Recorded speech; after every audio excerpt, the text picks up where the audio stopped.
You are now listening to the Brothers and Lovers Podcast. Welcome. Come on. Stand up, rise up, rise. What you gonna do about it? Get your mind up. How you gonna move about it? Get your shoulders right. And you get right to it, and we unite. Cause they gonna fight. Shall I stand by my brother's side? If he wrong, I should tell him why. Enter battle, we shall ride. Let the world feel our battle cry. Stand up, rise up, rise. What you gonna do about it? Get your mind up. How you gonna move about it? Get your shoulders right. And you get right to it, and we unite. Cause they gonna fight. Stand up, rise up. What you gonna do about it? Get your mind up. How you gonna move about it? Get your shoulders right. And you get right to it, and we unite. Okay. We're a little bit off, but we back. Welcome, gentlemen. I would like to welcome you to Brothers and Lovers Podcast, episode 19. And by the way, I go by the name off Sid. Well, I asked my panel of brothers to bring their love for their children, our love for our communities, and our love for our family. Mix it with some passion. Sprinkle some facts to the uncomfortable conversations. Tonight on my panel, I got my brother Larry. Yo, what's good? Yes, greetings to everybody, man. Good to be here again. I'm happy we all made it to another one. God is still good, as we can see. Yo, King Noah, Elijah, I love you. I do it for you, man. Yes. All right, and I also got my brother Ron.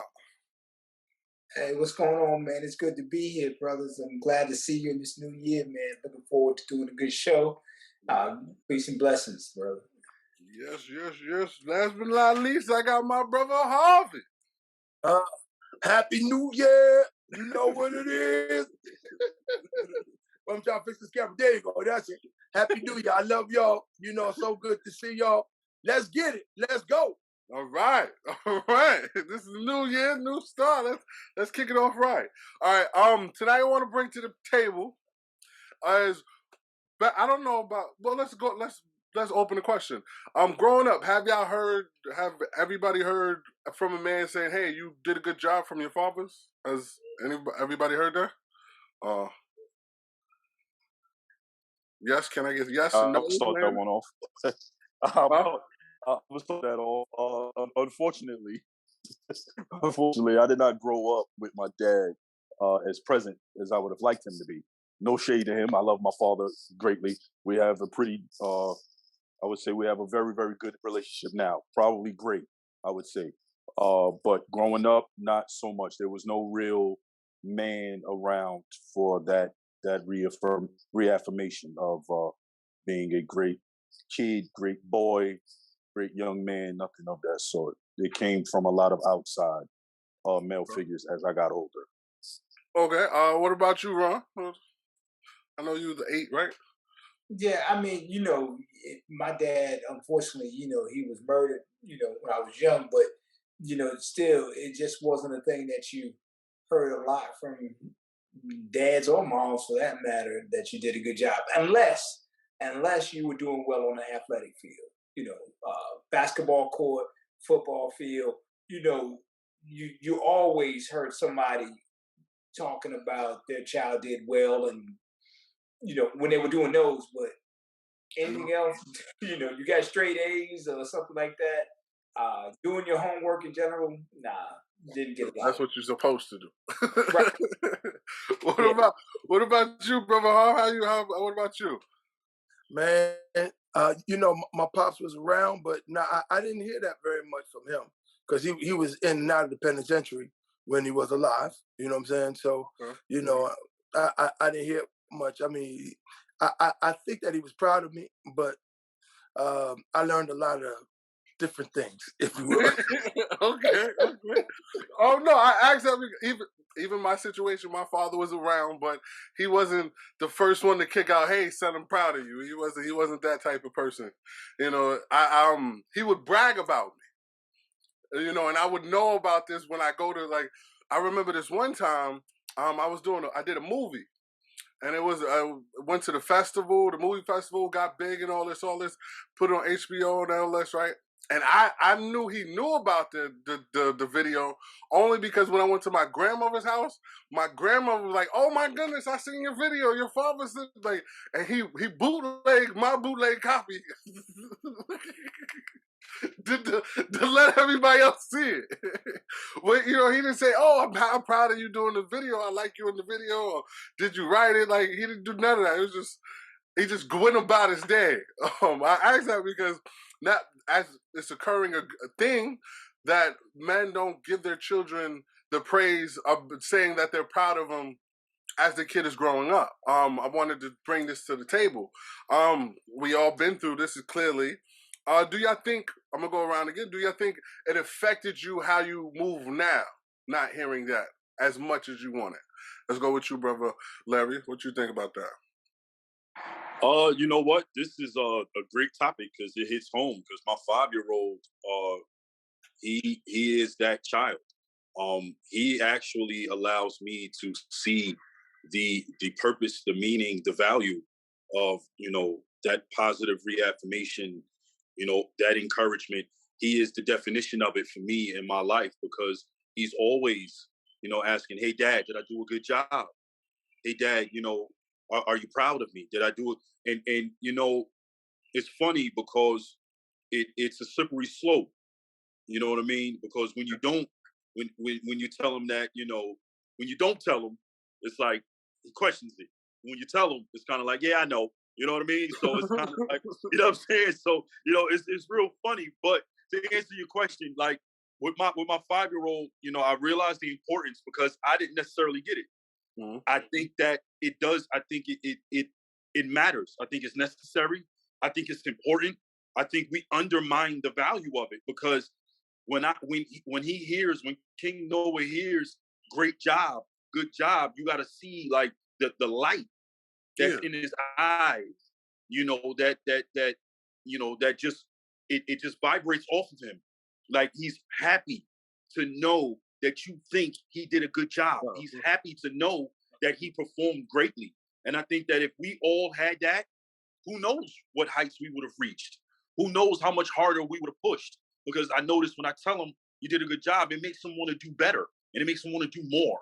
It doesn't take away from the fact that sometimes he don't listen because he's 5. You know what I'm saying? Like, he is human. But you can see how it propels him to want to always achieve. Mm-hmm. Okay, what about you, brother Ron? What you think of that? You know, 2 things I would say that it affects is, you know, first, I think as we get older, you just learn to meet people where they are. And what I mean is you got to meet people, you got to accept them, understand them for who they are, opposed to who they should be or who you would like them to be. And so I've learned, like, particularly, you know, I'm going to just substitute my mom in there. She did the same thing. You know, she wouldn't say, "I'm proud of you." But I learned that her way of expressing it was to tell everybody else in the community how it was. You know, everybody else. She would get on the phone. She'd tell your grandmother, you know, "Hey, you know, they did this." And your grandmother would tell my mother about how proud she was of her children or her grandchildren, not in those words, but she was sharing what they were doing. Now, if you talk to your dad, he will tell you that his mother probably never told him she was proud of him. But I was like, "Bro, she's proud of you because I'm hearing the conversations." And so, what you have to get is, okay, this is how they express their pride by telling everybody else. And should you happen to hear it, great. But if you don't, I promise you, everybody else knows. So I said, you know, you got to learn to meet people where they are. That's how they do it. But has it affected me? Absolutely, because I make a conscious effort to look my kids in the face and tell them, "I love you. I'm proud of you. You really did good." But I'm sparing with it, though. You know what I'm saying? Because I don't oversaturate it. You know, if you haven't done something great, I don't give it to you like that. Now that my kids are older now too. You know, my kids are grown. You know, 18 and 22. So But when they've done something, I let them know, hey, I'm proud of you. Or if I feel that, they just need to hear it, I'll give it to them. So it has affected me, but I take it as a positive. Just learning how my parents or how my mom expresses the fact that she's proud of me, and learning to take that as a good thing, and then but oftentimes saying those things verbally to my kids to their face so that Making they sure you know. so they'll know. I got you. Okay. What about you, Brother Harp? How you feel on this? Wow. Well, I have a lot to say, but I'm gonna keep it brief. Well, here's the interesting thing. My pops, man, I want to say he was proud of me about the wrong things, if you will.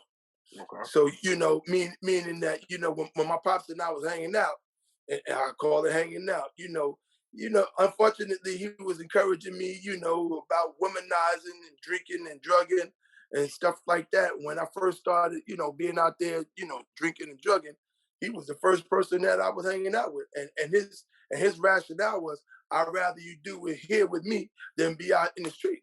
And I really shouldn't have been doing it at all, And then when it came down to my mom's, I knew that when it came to music, I knew that she was proud of me because she would always, like wherever there was a band, she'd be like, "Oh, my son can play drums. Can he play your drum?" And stuff like that. So it was that thing. But then there was a flip side to that because, although she was proud of me in that aspect, she was always trying to encourage me to be like somebody else. And I think the last time we had this conversation, maybe 2 weeks back, the last program. Yeah, man, and I wasn't cool with that. It was just like, yo, I don't care what you think or who that person is. That ain't me, and I'm not trying to be them. You feel me? So yeah. So it's two sides to that coin. No, it is. Yes, it is. All right. I'm in the conversation too, so I'm not gonna hold back. uh, no, I do think it affected me. I'm not hearing it from my father. But I think it affected me. It made me strive harder to try and get it, if it makes sense. I did a lot harder stuff just to hear him say, "Hey, son, you did a great job." You know what I mean? Like I can honestly say, what was it? It was probably like 29 years old when he finally told me, like, "Hey, you did a great job. I'm proud of you." Like, and it was like, it wasn't weird, but it's like, that's what I was looking for. Like, with that being said, everybody said it doesn't affect. Do you think it can affect you in a negative and a positive way? Which way do y'all think it would, most people would affect? What do you think, brother? Oh, brother, go on, Vaughn. Okay, thank you. All right, so here's the deal for me. I want to say that it affected me to some degree positively, but a lot negative, man. I mean, because over time, because I was always looking for that approval, I became programmed to become a people pleaser. You understand? And not knowing it because you're a kid. You know what I'm saying? But when we get to a place where we're constantly looking for that approval, from my mother, from my father, that carries over into other relationships. You know what I'm saying? And so therefore, we start connecting with as men, we start connecting with females, trying to get that validation. And I know for me, that's what it was for a long time. I felt like my validation came in the womb of a woman. You feel me? And it was like, yo, if I didn't get my ego stroked from that perspective, then I didn't feel valid. So now, now that I understand these things, my true validation comes from who I am and how I see myself and how I value myself. And on that, I yield. Okay. Brother Larry, you want to go off for that or? Yeah. Brother Harv, we similar in a whole lot of ways. We might be different in age, but yeah, I could relate to that wholeheartedly. I would say lacking the validation from both of my parents as well. No shade to my parents, but I also looked for that validation. I grew up to be an adult people pleaser as an adult, wanting to. I call it. You know what? I discovered I was doing this so much that I gave it a name. I call it the God complex, where you want to fix everything that's broken, everyone that's broken, every problem someone has. And I also found the validation in women. And this is probably the first time I may admit this, so I guess this is the perfect platform to admit it, that I was looking for a mother in every woman. So can you imagine the value of a mother, and think about how many women I've had to have put in that place. I'm 40. I'm not even gonna put a number on it because I don't want to offend nobody. But I'm not, and I say this with no pun intended, like looking for a mother. And she was there, but not in the capacity that I required it for those affirmations. And then not getting it from my father, my disconnect with men. I have a disconnect with men where you would ask the guys that know me, they like, yo, Larry, a cool dude. Like, he real cool. He that's my guy. But you probably go months without hearing from me. And I love you to death. Because I don't know how to connect on that level. I don't know how to connect on that level. I can be and that people pleaser.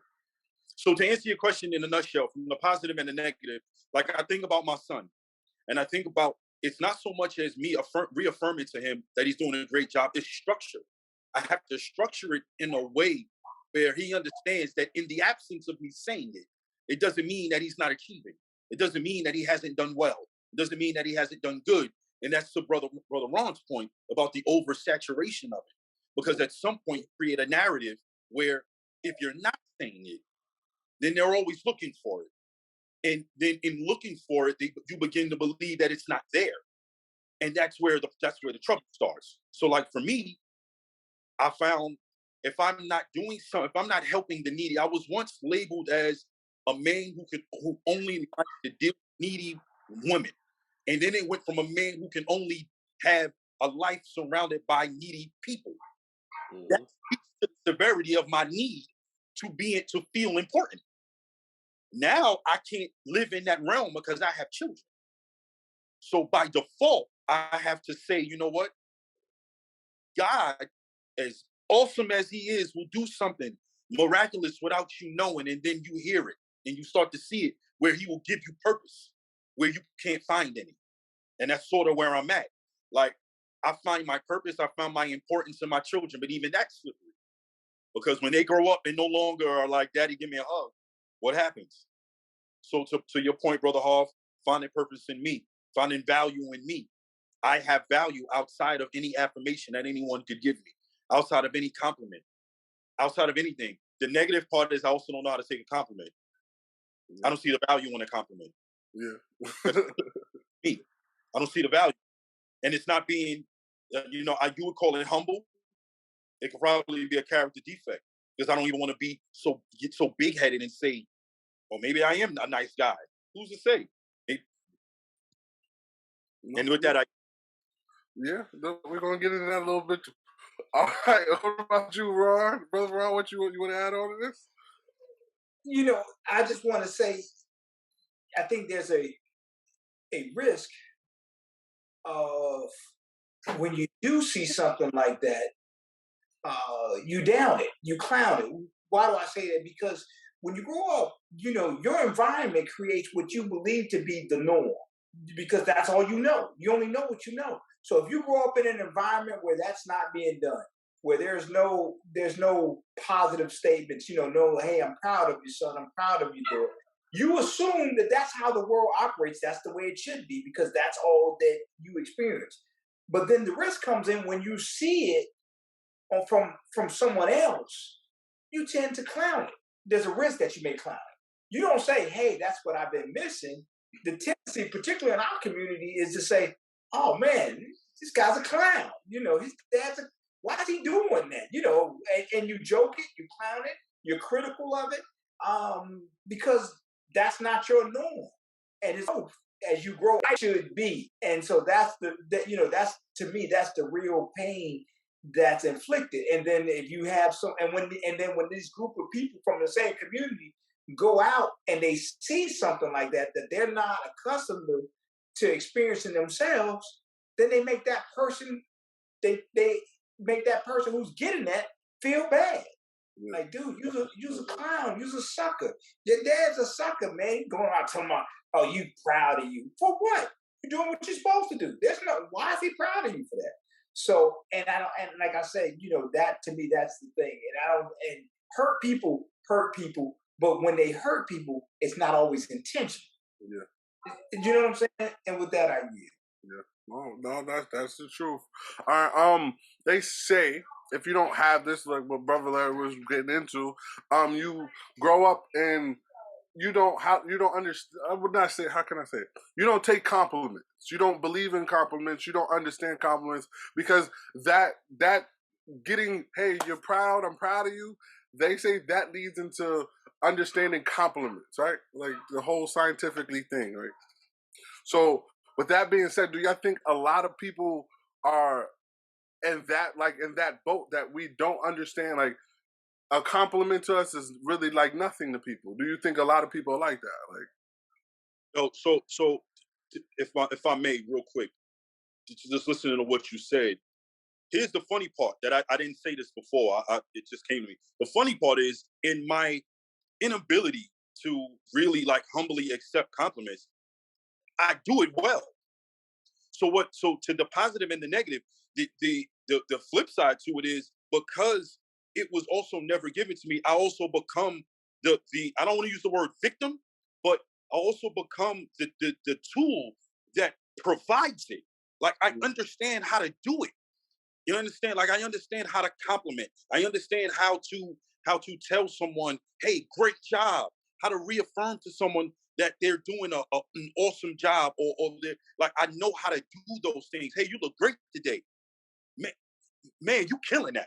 Like I understand how to do it and do it wholeheartedly, truthfully. yeah, It's the reciprocation of it where it's like that realm just doesn't, it's not so much like I'm not uncomfortable with it, but the flip side to it is imagine being complimented by, say, your wife, your brother, your best friend, a group of friends. And you're like, oh, get out of here. Like, whatever, thanks, but whatever. And it happens all the time. By nature, one of them is going to say, not for nothing, you don't really take compliments too well. And sometimes it bothers people that they go out of their way to propel, to boost you up. And you don't know how to receive the boost up. Yeah. You think about Mario, how he runs small through the game until he get the mushroom. Think about how many people want to be your mushroom. And then from the mushroom, you get a fireball. You never get to a fireball.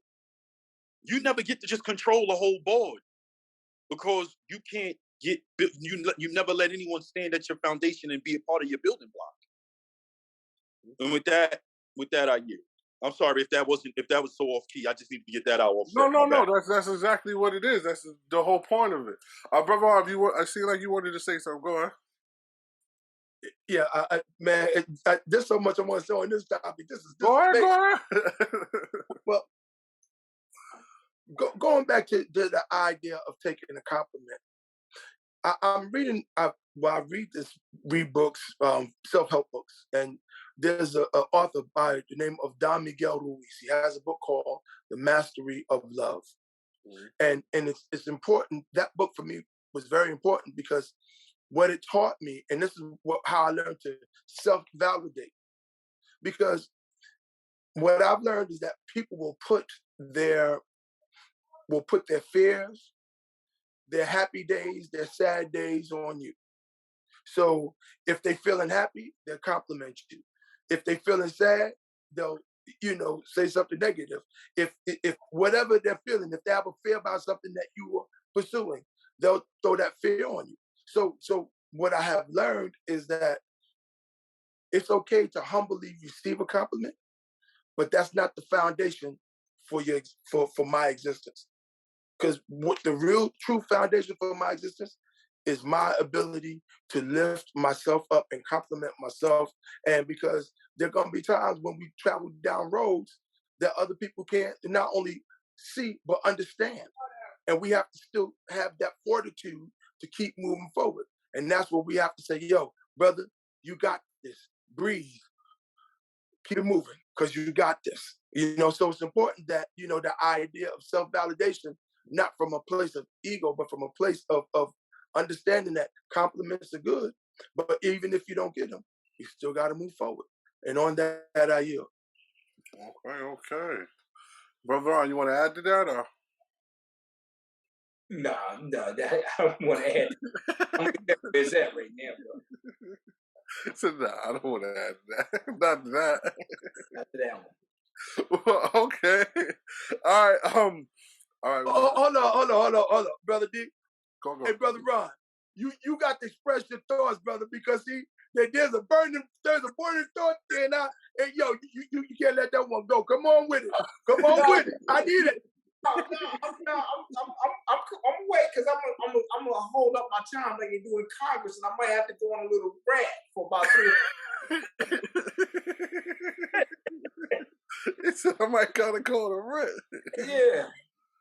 Okay. So, all right, just a quick question. Do y'all think that compliments can help build a person? Like, let's say a childless, little ones, as they get older, that helps build them and make them a better person? Yeah, but you know what? I'm gonna speak to that real quick. You do realize that we are in the age now where everything is about a compliment, right? If you think about technology, everything is like and share, like and share. If you like it, share it, and the more likes and shares you get, the more either money or whatever validation we get. We're in that age, so we're getting in that place of programming where somebody else's validation of us, if you will yield some kind of from other people's perspective, some kind of positive reinforcement. And it's okay to have positive reinforcement, but the true positive reinforcement, we have got to learn that it starts within. It doesn't come from without.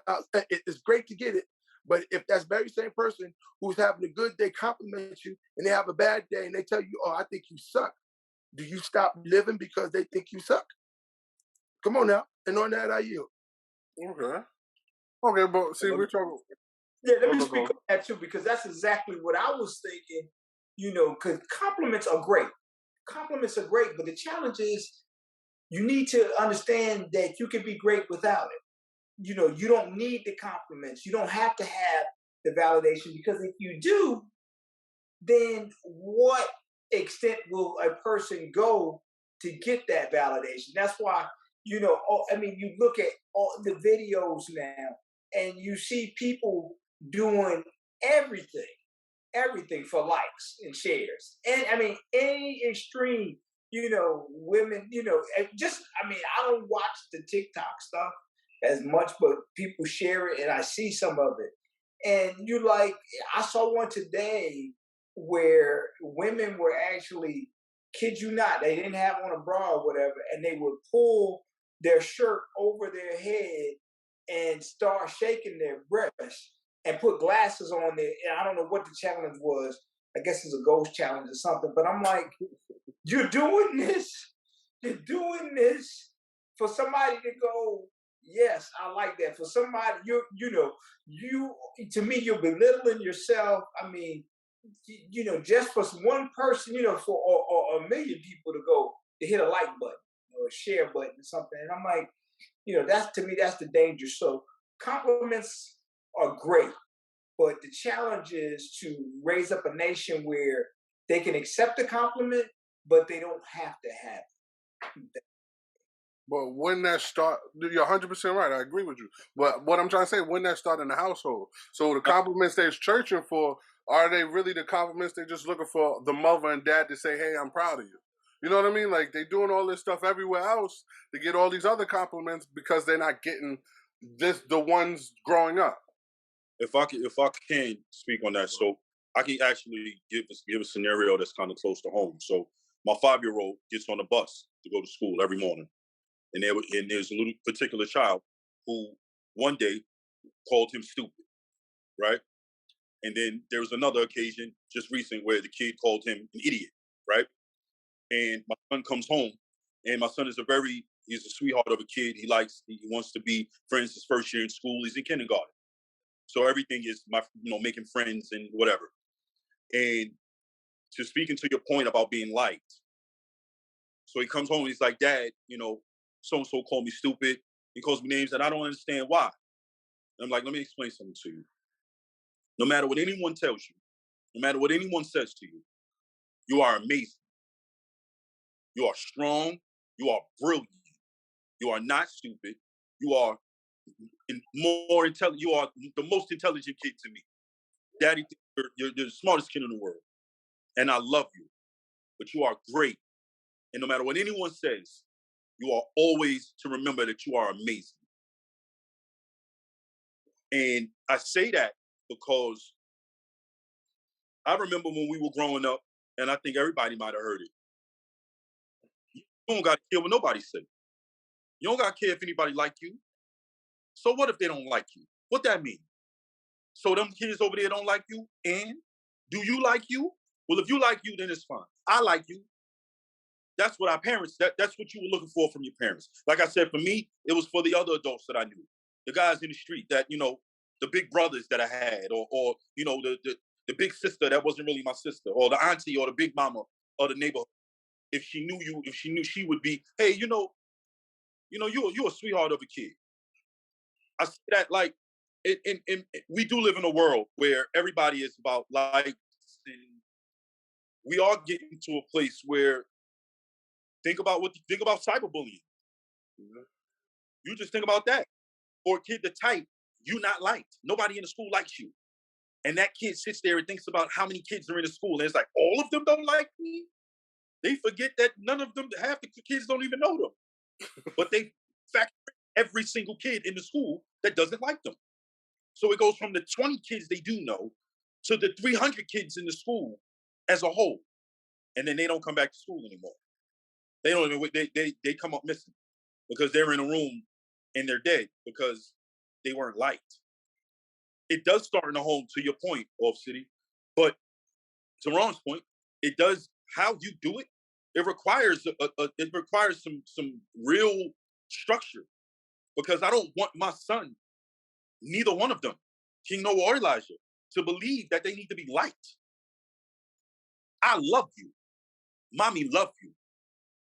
The baby you see that comes and spends this time with you and hangs with you, they love you. Whether or not people like you, a lot of people not gonna like you. Some days you're not gonna like you. Some days you're gonna wake up and not like what you see. But it's you loving yourself that's gonna get you over the hump. That'll get you by. And more so than anything, if people don't like you, know that every day you wake up, it's a testament to how much God loves you. It's a testament that how much he loves you. And I think, and Brother Harv, you ain't touched it yet, but I know you're going here. When it comes to what we were given when we were younger, let me tell you, my mother might not have ever said to me too much as a child that she was proud of me. But I remember the first day she put a suit on me and walked me into church. That day was the best thing. That was the best day of my life. It was the only, I might not have lived a life that resembles a man walking as tight to the cloth as some, but my knowledge of God, my knowledge of his existence, the conviction that I feel, whether I'm right, wrong, or indifferent, doing the right thing, doing the bad thing, doing the other thing, my conviction of even knowing how real he is. Nobody had ever had to tell me that they were proud of me at all. Obviously, I had to get to this point. But for our children, for the world we see now, to me, that's what's missing. I don't want to go off subject, but that's really what's missing.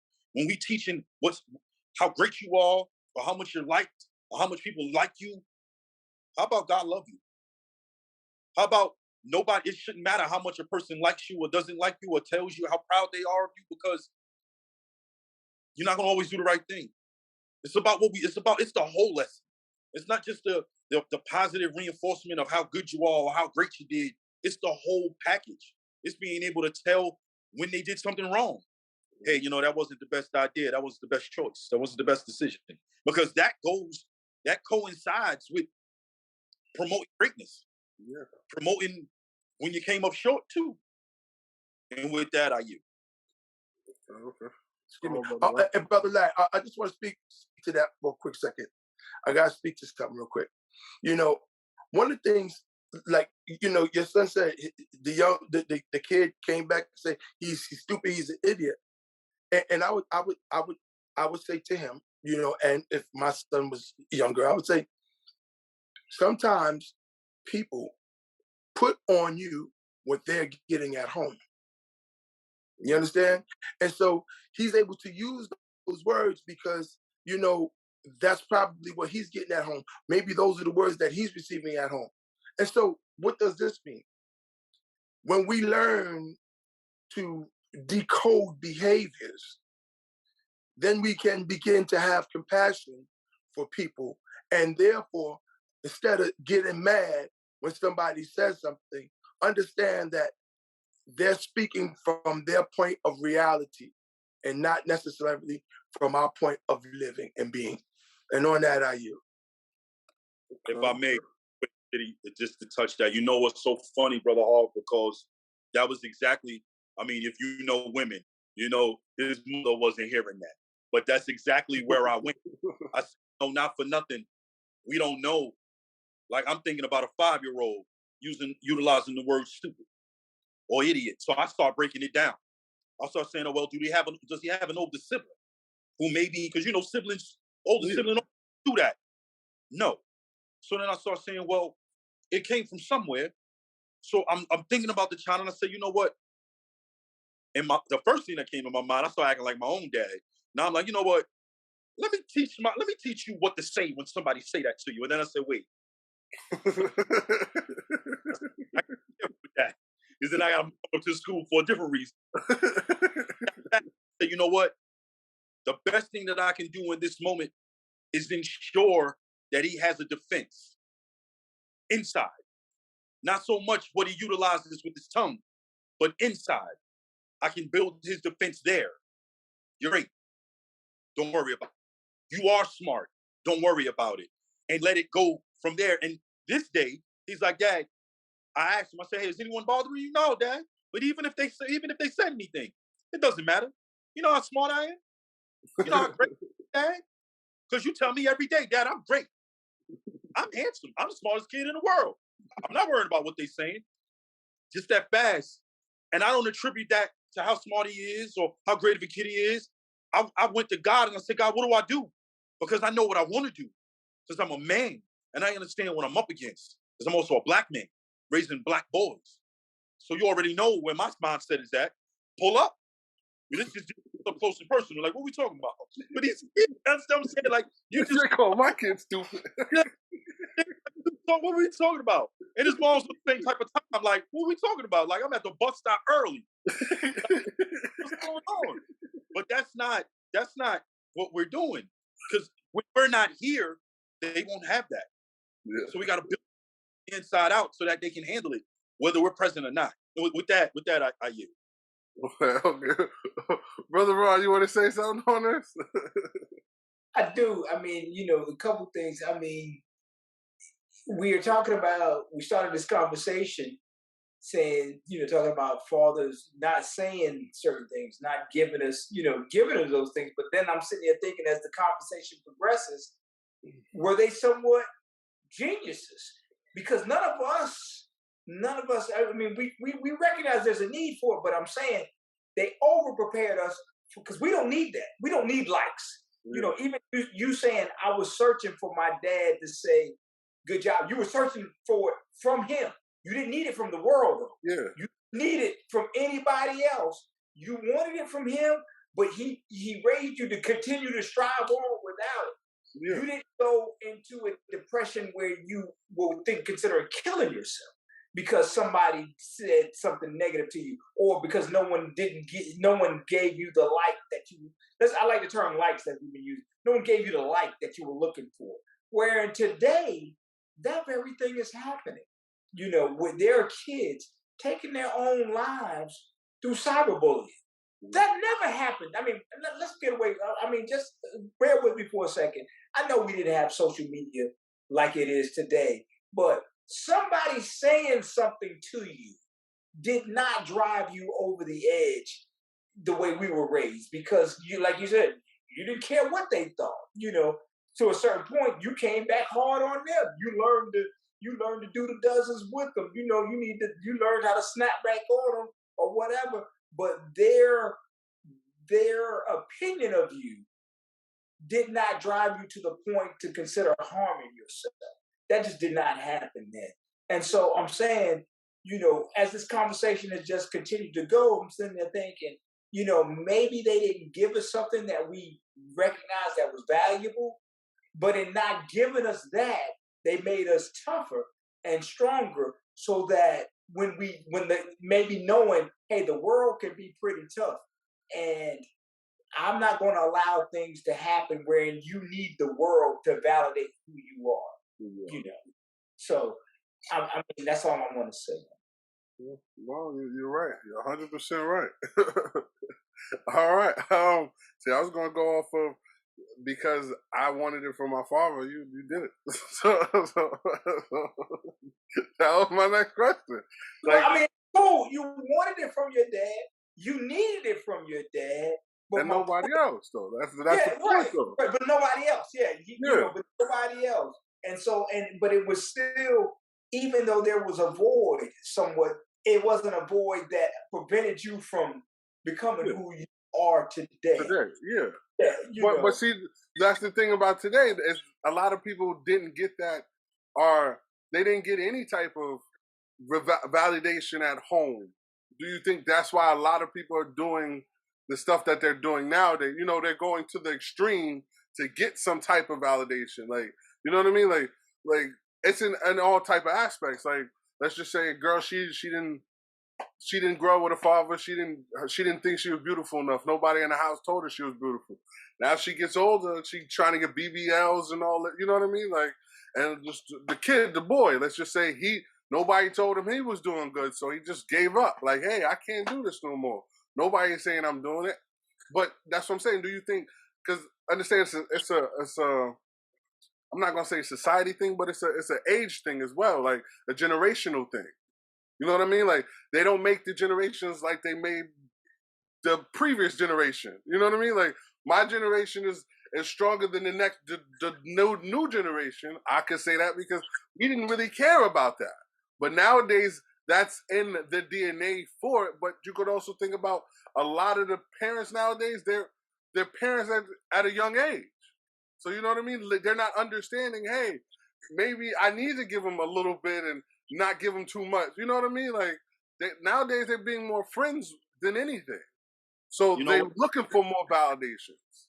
If City, to listening to what you're saying, I completely agree. But you brought something to my thought process. I was just thinking, like, the absence of the reassuring, the I guess the character building is it any more, is the absence of it any more detrimental than the opposite? Exactly. Because some people will get in the opposite. You ain't gonna never. You aren't smart. You're not beautiful, or you're ugly. You're gonna be just like your father, or you're gonna be just like your mother. For those who a parent in the house who just didn't know, because to Brother Hall's point, like, and to Brother Ron's point, hurt people break people. Hurt people hurt people. Yeah. Broken people break people. And not so much always on purpose, but just by condition. They're conditioned to not understand how not to hurt people, because it's something that they've almost been bred by pain. They've been bred by hurt, by brokenness. Okay. So to your point, to what you're asking, I mean, yeah, every era is different. And yes, now we have an era of younger men and women having, especially in our community, but in all communities, but particularly in ours, yes, we have young Black women, young Black girls having children with young Black men, and neither one of them, they probably come from that home where they're probably either not getting any degree of love, because that's ultimately what it is. What it is, yeah. But not the compliments or anything, it's just love as a whole. without the understanding of what love is, you couldn't really give it. So most people would say, and not to go off topic, but that when we talk about instinct, because we've talked about this many shows ago with people being young, black women being parents, black men being fathers, and a father in the home, and a mother being a mother. We look at maternal instinct, paternal instinct, you know, for fathers tapping in and just, you have a kid, be a father, you know, turn it on. Your mother, a woman's pregnant, in those 9-10 months, turn it on. So by the time the baby get here, mommy's here. Daddy's here. Daddy's ready. Yep. Sometimes it's not happening. And to your point, Brother Ron, when you spoke about were we done a favor? Yeah, to some degree, because there wasn't really much during from your era coming down to where city is at, because I'm in between to there. There wasn't really much that you could really beat us up on. We all same thing. Everybody played some sport, whether you were good or not. You had academic success because high school became a thing and you graduated. You know what I'm saying? Whether you went to college or not, but it was all in play. You had kids, but if you were a stand-up guy, you went and got a job. Like, there was really nothing. There was no social media. The internet was, hell, if you had a more than one phone in your house, you was the king. More than one television outside the big mama house or the living room, you was doing it. Yeah. So you look at it like that. Now there's so much happening. Every day you see something new come out that just has to be obtained by the people. The phones are out of control. The internet, everywhere people communicate, the social media, everything. You can't see, everything is, you can't go outside and let nothing happen and it's not going to pop up on the internet somewhere because somebody going to pull out and they're going to put it on there. Yep. So imagine what that does to the human psyche. To your point, Brother Hall, of course, they utilized the like, whether you're liked or not. To your point, Brother Ron, I guess the words that I'm looking, the desperosity. The people are desperate to just be somebody. They're so broken. They don't want to be important in any facet they possibly can find a degree of importance. I remember someone telling me bad publicity is just as good as good publicity because any publicity is good publicity. If you're getting seen, it's good publicity. Do you understand how crazy that sounds? Like, are we really, like, break that, like, really think about that? Yeah. Because I come from a place where I don't really want to be seen. Now, I don't to be like, you understand? Like, another, does it matter if you like me? No. But here's the thing. Here's the caveat. I'm gonna leave it with this. Like, we all say, no, we don't care what anyone thinks about us. It's not true. There's just a degree. There's the levels. We all care about what someone thinks about us. Maybe not everyone, but someone. Someone has our attention that we would like them to believe the best about us. The world we live in today is broken because people now want everyone to like. We've come from an era where if somebody loved you, you were doing better than most. Now, it's not enough for one person to love you. It's not enough for one person to like you. That's why they created these social media platforms. So people lose value. They've lost value in themselves. It's just like texting versus talking. Nobody talk no more. Yeah. What are you? Yeah. Brother, you want to go off of there? Seems like you're getting a little hype. Brother, listen, this whole conversation got me hyped. That's the point. The whole conversation got me hyped. I mean, I really don't have much to say. All I want to say is that, Brother Larry, I love you, brother. I love you because, you know, all I'd be doing is regurgitating the same thing you just said. That's all I'm saying. So you got this. Go ahead. Brother Ron, you want to say something? I have to agree with Brother Hall on this. I mean, it's really tough. I mean, it's tough. It's really really a challenge. It's tough to deal with these things. Well, I think I'm just going to have to follow what Brother Larry said on that, man. I hate to do that. It's not good, but that's all that needs to be said. Sometimes it needs to be said. No. Yes. All right. We got there is one thing I do want to say. There is one thing I do want to say. With our present day community of young people, this is why it's our responsibility to bridge that gap and to help to give them that thing that they need so that they're not so dependent on public opinion. See, because the way things are set up, these communities are set up on public opinion.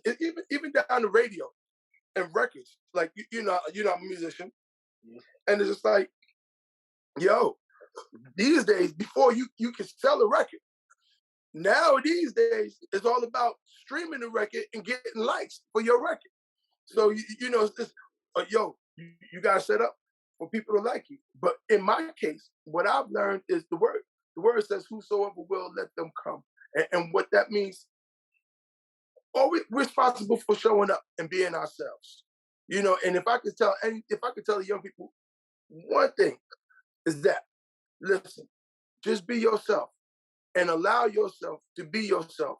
And whoever's supposed to be in that circle as you progress will be there, because the Lord will place the right people, places, and things in your life to move you forward. Why? Because the word says, "I come that you may have life and have life more abundantly." And on that, I yield. Okay. All right, we got like a couple, 8 minutes left. All right, so we're gonna go down. Brother Larry, what is your final thoughts on this? Man, so I'm gonna talk. I'm talking to you guys, but maybe one day my kids will see this, because this is a message for Elijah, for King Noah, and everyone who has a young child or whoever's listening. You young, old, or indifferent. It's a good feeling to be liked. It's a better feeling to be loved. But the best feeling is to love yourself exactly the way God made you. Because there's no greater love than the love of God that he would give his son, knowing who you be, knowing what you be, every mistake, every bad decision, every flaw, short, tall, wide, slim, big hands, big feet, whether they called you ugly, whether you think you're ugly, beautiful, none of that matters.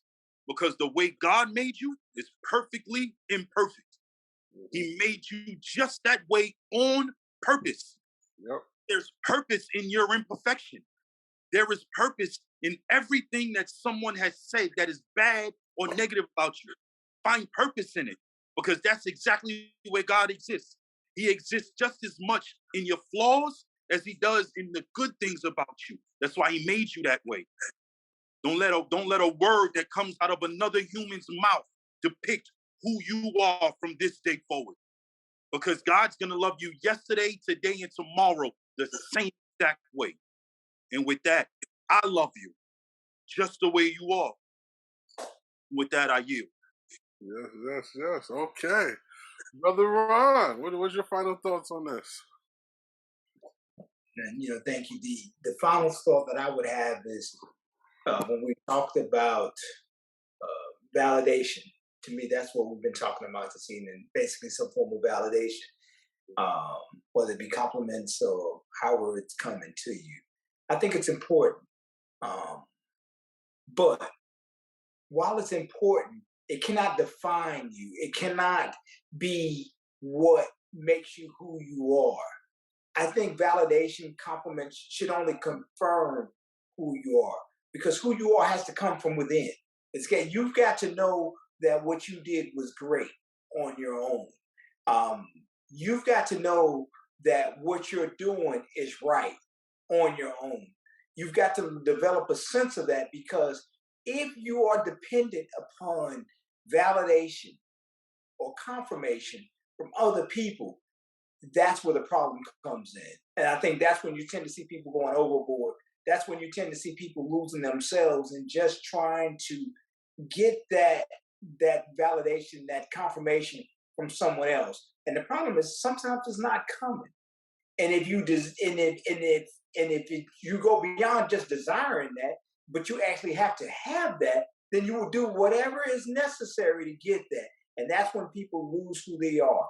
So the goal has to be that you instill in your children, in those you love and that you care about, the ability to recognize that what you've done is great because you are great in your own right. And whether anybody else tells you, know this: you are great because God made you that way. And I'm just here to validate that. I'm just here to confirm that. But even if I didn't say it, it's still there. God bless you, brothers. I love you. Yes. All right, brother Harv, what are your final thoughts on this? I'm just going to open up with saying, I love you, I love you, I love you. and you know what? And I realize that there's stages to this thing. You know what I'm saying? Because when we're talking to really, really young people, like kids, you know, the word says, you know, when they were babies, we gave them milk. You know, and as they got older, we gave them meat. And so therefore, you know, we have to be sensitive to, you know, our young people and understand that they're growing up in a time where we didn't grow up in the same sense, when it comes down to that showing them appreciation. Yes, I'm gonna show you appreciation. I'm gonna show you love, and I'm gonna give you those compliments. But as I'm doing that, I'm saying to you, you know what? The most important compliment is the one that you give to yourself. The most important compliment is the one that you give to yourself. And if you haven't learned to do that, I strongly urge our young people, you know what? Today is that day where you say, I'm loving me today. And on that, I yield. Yes, okay. Yeah. I don't have nothing to say, but no, my final thoughts on this, guys, is like everybody says, love yourself. The compliments, it should just be like landmarks of showing that you're doing the right thing. That's how I look at it. With that being said, you know, like everybody said everything. All right, so y'all know what time it is. Before we get out of here, let's salute our sponsors. The day ones, y'all know what it is. All right, Crosby Legal. Crosby Legal, yes. All right, then we got Life of Phoenix. Yes. Then we got A Father's Vision. Yes. Tough Stuff Productions, LLC. Yes. What is Phoenix Health Service, LLC? Yes. PM Prosperity, LLC. Yes. And Star City Cleaning, LLC. Yes. All right. Wow, with all that being said, me and my brothers hope you continue this conversation with your brothers. We salute you for watching, right? Let's keep the comments going. Let's keep the discussion going in the comments. And if you like this, make sure you hit that share. Make sure you hit that like. Yes, we want the shares and the likes too. No, I'm saying. But we're gonna be all right even if they don't. We still gonna be all right. Exactly. We still gonna be all right if you don't. But we know y'all really want to. So it's that way. All right. Tune in next time with Brother Harv and ask the panel, are we really ready financially? What was it? Financially, mentally, and emotionally, right? For physically, mentally, emotionally, spiritually, and financially. Yeah, all that. Make sure you, as a man, you're properly ready. We're going to get into it. It's going to be a good conversation. With that being said, y'all know my motto. Walk in love and live in your blessings. Yeah, we out.